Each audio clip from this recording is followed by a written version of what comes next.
There are people yelling outside my house right now. Also, I didn't shower today, so things are going really well. Hey, what's up everybody? It's Sunday, it's Reed, and this week we were talking about health. But first, I just wanted to start off by apologizing for not posting videos lately and just quickly explain where I've been. I made a video back in December on my personal channel about male privilege. Yeah, it backfired. So I woke up a couple months ago to over 800 comments, and they were awful.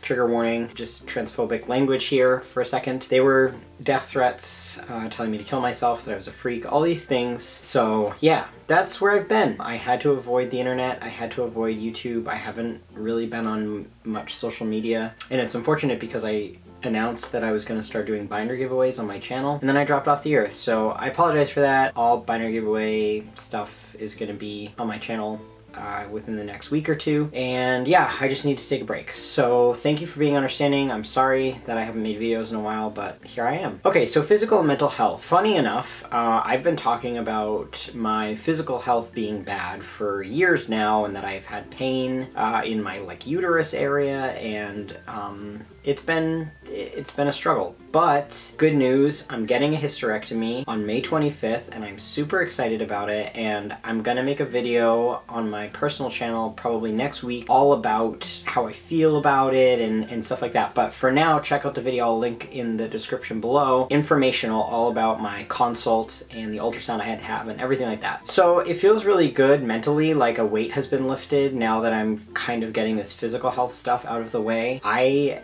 am a chronic, long-time sufferer of depression and anxiety, among other things, so my mental health isn't the best.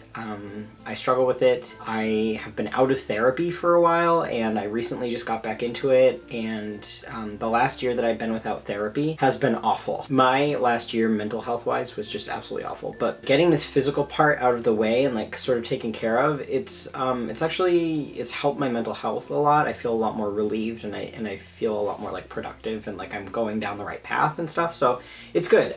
Overall, it's good. But yeah, I wanted to talk about trans broken arm syndrome 4 minutes into this video. I want to start this topic, so cool. So trans broken arm syndrome is basically when you go to a healthcare professional who is inexperienced about trans health or doesn't have a lot of exposure to trans patients, and you tell them something like you've broken your arm, and you say, oh, my arm hurts, and they learn that you're trans and they blame it on being trans, basically. So they'll attribute other physical health things or mental to you being trans, and a lot of it has to do with hormones. They'll say, well, the testosterone is probably causing this, and it's a huge issue. And that is part of the reason why I don't want to go to the doctors, and then I kind of avoid the doctors, which is unhealthy and awful. But that's part of it, definitely, is that I'm afraid that upon figuring out that I'm trans, they're just going to tell me, oh, you have to go off testosterone to fix this, or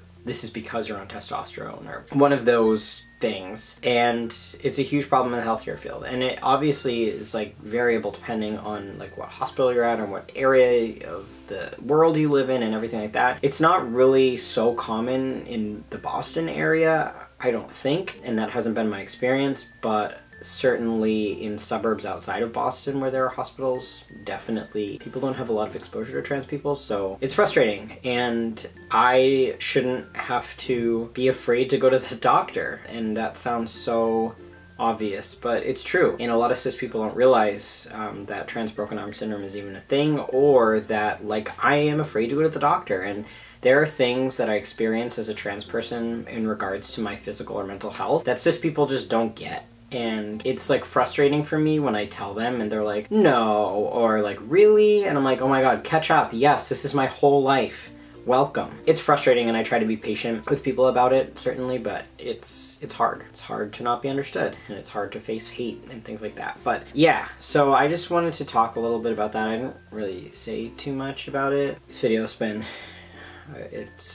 I'm distracted today. I haven't gotten out of bed all day. Check out this paint, check it out.